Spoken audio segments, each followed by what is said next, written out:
Hunting with the Bow and Arrow by Saxton Pope. Read by Rob Bambery. Dedicated to Robin Hood, a spirit that at some time dwells in the heart of every youth. A Chapter of Encouragement by Stewart Edward White. No one can read Dr. Pope's book without an appreciation of the romance and charm of the longbow and the broadhead arrow. And no one can doubt that the little group of which he writes has proved that the thing can be done. Its members have brought to bag quantities of small game, unnumbered deer, mountain goat, bighorn sheep, moose, caribou, 13 black bears, 6 grizzlies, and 1 monster Kodiak bear. That point it proved beyond doubt. But each will ask, how about it for me? These men are experts. It all looks very fascinating, but what chance have I?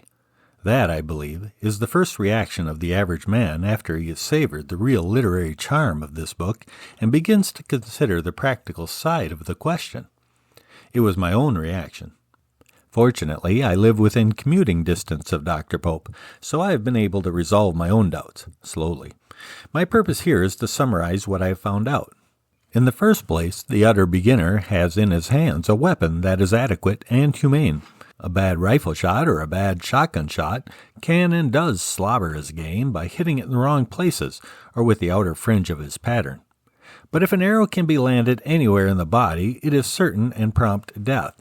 This is not only true of the chest cavity, but of the belly, and every rifleman knows that a bullet in the latter is ineffective and cruel, and the beast is wounded and is capable of long distances before it dies. The arrow's deadliness depends not on its shocking power, which of course is low, but upon internal hemorrhage and the very peculiar fact that the admission of air in quantity into any part of the body cavity collapses the lungs. Furthermore, again unlike the bullet, the broad arrow seems to be as effective at the limit of its longest flight as at the nearer ranges. So the amateur bowman, suitably armed, may lay this much of comfort to his soul. If, by the grace of Robin Hood and the little capricious gods of luck, he does manage to stray a shaft into a beast, it's going to do the trick for him. And of course, if he keeps on shooting arrows in the general direction of the game, the doctrine of chances will land him sooner or later. In the meantime, here's the second point. He is going to have an enormous amount of enjoyment from his close misses. With firearms, a miss is a miss and catastrophic. You have failed, and that is all there is to it. And you have no earthly means of knowing whether your miss was by the scant quarter of an inch that fairly ruffled the beast's crest, or by the disgraceful yards of a buck-hog, or the jerking forefinger, or the blinking dodging eye. But the beautiful clean flight of an arrow can be followed, and when it passes between the neck and the bend of a wing of a wild goose, or buries its head in the damp earth only just below the body line of the unstartled deer, the bowman experiences quite a keen thrill of satisfaction as it follows a good center with a gun or rifle, even though the game is as scatheless as though he had missed by miles. In this type of hunting, a miss is emphatically not as good as a mile, and the chances are he can try again, and yet again, provided nothing else has occurred to affright his quarry. To most animals, the flight of an arrow is little more than the winging past of some strange swift bird. Thus the joy is not primarily in the size of the bag, nor even in the certainty of the bag, but in the woodcraft and the outguessing and the world of little things one must notice to get near enough for his shot, and the birds and the breezes and the small matters along the way, which is as it should be. And the satisfaction is not wholly centered in merely a shot well placed and a trophy quickly come by. Indeed, the latter has become almost incidental, a very welcome and inspiriting incidental, a wonderful culmination, but a culmination that is necessary only occasionally as a guerdon of emprise, rather than invariably indispensability, lacking which the whole expedition must be classed as a failure. At first, the seasoned marksman will doubt this. I can only recommend a fair trial. One of the most successful experiences of my sporting life was one of these close misses. A very noble buck, broadside on, was trotting ahead up across my front and down a mountain slope nearly 150 yards away. Out of reasonable range, as archers count distances, I made my calculations as well as I could and loosed the shaft, more in honor of his wide-branching antlers than in any sure hope. While the arrow was in the air, the deer stopped short and looked at me. The shaft swept down its long curve and shattered its point against a rock at just behind the right height and about 6 feet in front of the beast. If he had continued his trot, it would have pierced his heart. Nothing was worse for that adventure except the broadhead, which was gladly offered to the kindly gods who had so gratifyingly watched for me its straight true flight, and I had had just as much satisfaction from the episode as though I had actually slain the deer, and had to cut it up and carry it into camp. This would not have been true with a rifle. At any range of the bullet's effectiveness, I should have expected of myself a hit, and a miss would have hugely disappointed me with myself and ruined temporarily my otherwise sweet disposition. But even acknowledging all this, the fact indubitably remains that one must occasionally get results. One must occasionally expect to get results, in order to retain interest. Even though one goes forth boldly to slay the bounding roebuck and brings back but the lowly jackrabbit, he must once in a blue moon be assured of the jackrabbit. And he must get the jackrabbit, not merely through the personal interposition of the little gods who preside at roulette tables, but because his bow arm held true and his release sweet and the shaft true sped. All this is perfectly possible. Any man can, within a reasonable time, become a reasonably good shot if he has the persistence to practice and the patience to live through the first discouragements and the ability to get some fun along the way. The game, in its essentials, seems to me a good deal like golf. It has a definite technique of a number of definite elements, which must coordinate. When that technique is working smoothly, results are certain. Like golf, a man knows just what he is to do, only he cannot make himself do it. As the idea gets grooved in his brain, the swing, or the release and the hold, become more and more automatic. But always there will be on days when he shoots a par, and off days when the ball and shaft fly on the wings of contrariness. Of all the qualities above mentioned, I think for the beginner the most important is to cherish confident hope through early discouragements. For a long time there seems to be no improvement whatever, and there is not improvement as far as score results go. But the man who studies to perfect the elements of his technique, and is not merely shooting arrows promiscuously, is actually improving for all that. He must strive to remember that not only is each and every point important in itself, but that all must coordinate, must be working well together. No matter how crisp the release, it avails not the bow arm falter or the back muscles relax. Again, like golf, one day one thing will be working well, and another day another. But it is only when they are all working well that the ball screams down the fairway or the arrow consistently finds its mark. Thus, the beginner, practice as thoroughly as he may, will for a time, perhaps a month or so, find little or no encouragement in the accuracy of his shaft's flight. This is the period when most men who have started out enthusiastically enough give up in disgust. Then all at once the persistent ones will begin to pick up. It's a good deal like dropping stones in a pool. One can drop in a great many stones without altering the surface of the water, but there comes a time when the addition of a single pebble shows results. In his chapter on shooting the bow, Dr. Pope has most adequately outlined the technique. If the beginner will do what the doctor there tells him to do, he will shoot correctly. Nevertheless, he will find it necessary to find out for himself just how he is going to do these things. It is largely a matter of getting the proper mental picture and finding out how one feels when he is doing the right thing. Each probably gets an entirely individual mental image. Nevertheless, a few hints from the beginner's standpoint may come gracefully from one who was only yesterday a beginner, and who today has struggled but little beyond the first marker post of progress. The target game and the hunting game differ somewhat, but the actual technique of releasing the arrow is the same in both. I strongly advise the use of a regulation target at regulation distances for at least half of one's practice. There is an inexorable quality about the painted rings. One cannot jolly oneself into a belief of a pretty good one, as one does when the roving arrow comes close to the little bush. Those rings are spaced in very definite inches. Even when one has graduated into a fairly hopeful hunting field, one returns every once in a while to the target to check himself up and to find out what he's doing wrong. And in the target, too, one can find the interest along that valley of preliminary discouragement. One should keep all one's scores, no matter how bad they may be.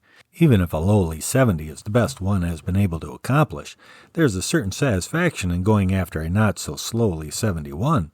Even 10 scores or so average up, and see what you have. Thus one can chart a sort of glacial movement upwards otherwise imperceptible to one's sardonic estimate of himself as a world champion dub. Begin with a light bow, but work up into the heavier weights as rapidly as possible. The first bow I used at target weighed 40 pounds. The first hunting bow, made for me by Dr. Pope, weighs 65. I could draw it to the full, but only with difficulty, and it was not in any proper control. I seriously begged the doctor to reduce it for me, alleging that I would never be able to handle it. He very properly laughed at me. Within the year, I had worked up to the point where 75 pounds seemed about right. And at the present writing, I have one of 82 pounds that handles for me much easier than Dr. Pope's gift did at first. So begin light, but work up as fast as possible. Do not linger with a light bow simply because it is easier to draw, because you can with it and a light target make a better target score. Beware of shooting too much just at first. If you strain the muscles of your drawing fingers, you will have to lay off just when you are the most eager. They strengthen very rapidly if you give them a chance. Once they are hardened to the work, you have no more trouble and can, as far as they are concerned, pop away as long as your bow arm holds out. But if once you get them tender and sore, you'll be forced to quit until they recover. It is as bad as a sprain. Start at 40 yards. Stand upright, feet about a foot apart, facing a point at right angles to the target. Turn the head sharply to the left and look at the bullseye. Do not thereafter move it by a fraction of an inch. Bring your right arm across your chest. Pause and visualize the shot. Collecting your powers, now promptly raise your bow in direct line with the target. Draw the arrow to the head as it comes up. All your muscles are, up to this point, alert but tensed only to the extent necessary to draw the shaft. At the exact moment of release, however, they stiffen to the utmost. It is like a little spurt of energy released to speed the arrow on its way. That, I think, is what Dr. Pope means when he says one should put his heart in the bow. It helps to imagine yourself trying to drive the arrow right through the target. Pay especial attention to the muscles of the small of the back. The least relaxation there means an ill-sped shaft. The bow arm must be on the point of aim and held there. The release must be sharply backward and vigorous. Personally, I find that my mental image is of contracting the latissimus dorsi of the muscles of the broad of the back by the shoulder blades, and thereby expanding the shoulders, forcing the hands apart, but still in direct line with the bullseye. And after the arrow has left the bow, hold the pose, carry through, imagine yourself as a statue of an archer, and stay just in that position until you hear the arrow strike. Just in the beginning, at 40 yards, with 30 arrows, you may be satisfied if you hit the target between 16 and 21 times out of the 30 shots, and make a score from 60 to 80 points. Your ambition will be, as in golf, to break 100. By the time you have done that, your muscles will be in shape, and you can begin the American round. At first, you will probably make a total of about 200 for 3 distances. Progress will show your averages. They will creep up a few points at a time. It will be a proud day when you break 300. Eventually, you will shoot consistently in the 400s, and that is about as far as you will go unless you devote yourself to the target game and confine yourself to its lighter tackle and the super refinement of its delicate technique. The bow you will finally use for practice at the target will not be a hunting bow. It will be longer and more whip-end, and not so sturdy. But if you are to get the best results for the hunting field, I believe it should approximate in weight the hunting weapon. It should not be quite as heavy, for one shoots it more continuously. The one I use weighs 60 pounds. With a lighter bow, one would probably make a somewhat better score, but that's a different game. Do not get the idea, however, that mere weight is the whole thing. Nothing is worse than to be overbowed, and many a deer has been slain with a 50 or 55-pound weapon. Only there is a weight that is adapted to you at your best. That holds you together, that keeps you on that mark, that calls your concentration, and that is like to be on the heavier rather than lighter side as judged by beginner's experience. In conclusion, let me urge you to eventually make your own tackle. Personally, I am not dexterous enough when it comes to matter of finer handicraft, and when I became interested in this game, I made up my mind that the construction of a bow or the building of a decent arrow was outside my line, and I would not attempt it. After a while, Pope persuaded me I ought to try arrows at least. Under protest, I attempted the job. The doctor says it takes about an hour to make a good arrow. I can add that it takes about 4 hours to make a bad one. Still, when completed, it looked surprisingly like an arrow. It flew point first. Pope looked it all over and handed it back with the single comment that I had certainly got the shaft straight. But that arrow was very valuable. It proved to me that I could at least follow out the process and produce some result.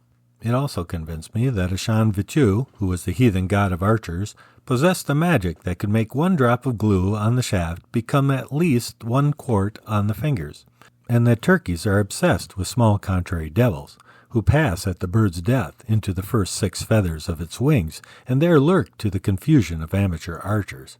But I wanted to make another arrow, and I did, and it was a better arrow, and took less time. I have the first arrow yet. It is a good idea to number the output, and to preserve a sample out of every 3 dozen or so, just to show not only your progress, but also the advance of your ideas as to what constitutes a good arrow. And some you will probably find valuable for special emergencies. Number 3 of my own product is just such a one. It starts straight enough for the point at which I was aimed. When about 30 yards out, it begins to entertain its first distrust of its master, and to proceed according to its own ideas. It makes up its mind that it has been held too high, and immediately goes into a nosedive to rectify the fault. Instantly it realizes that it has overdone the matter, and makes a desperate effort to straighten back on its course. A partial success darts to the right. Number 3 becomes ashamed and flustered. Its course from there on is a series of erratic dives and swoops. I should be very sorry to lose number 3, for I am quite confident that I could never make another such. When my most painstaking shooting has resulted in a series of misses, I launch number 3. There is no particular good in aiming it, though it can be done if found amusing. But it is surprising how often it will at the last moment pull off one of its erratic swoops right into the mark. As a compensating device for rotten shooting is unexcelled, it is a pity to laugh at it as much as we do, for I am convinced it is a conscientious arrow doing its best under natural handicap, like a prima donna with a cleft palate, for instance. In a manner not dissimilar to my beginning of the fletching art, I took up bow-making. It can be done. The only thing is to go at it without any particular hope. Then you'll be surprised and pleased that you have achieved any result at all, and will at once see where you could do better again. To make a very fine bow is a real art and requires much experience and many trials. But to make a serviceable bow that will shoot and will hold up for a time is not very difficult, and it is great fun. The first occasion on which you go afield with the bow, bowstring, arrow, quiver, bracer, and fingertips, all of your own composition, and loose the shaft, and the thing not only flies well, but straight and far, you will taste the wonder and satisfaction new to your experience. It will probably take you some time to convince yourself that somehow the whole outfit is not a base imitation. From that moment you are a true archer, and you will actually look with tolerance on anything so stiff and metallic and mechanical as a gun. Your wife will accustom herself to shavings and scrapes of feathers on the rugs. Inspirations will come to you anent better methods, which you will urge enthusiastically on the old-timers, and the old-timers will smile upon you sweetly and sadly. They had those same inspirations themselves in their green and salad days. Then no longer will you need a chapter of encouragement. Footnote 1. Stewart Edward White, the author and big game hunter, has so entered into the spirit of archery that he has become an expert shot with the bow after a year's practice. The use of firearms no longer appeals to him, because it is a foregone conclusion what will happen when he aims at an animal. He was considered by Colonel Roosevelt to be the best shot that ever entered the African game field with a gun. In the use of the bow he has revived his interest in hunting, and admits that it is a more sporting proposition. At this present writing, Stewart Edward White, Arthur Young, and I are on our way to Tanganyika Colony, Africa, to carry the legends of the English longbow into the tropics. What is written on the scroll of fate is not visible, but with a sturdy bow, a true shaft, and a stout heart, we journey forth in search of adventure.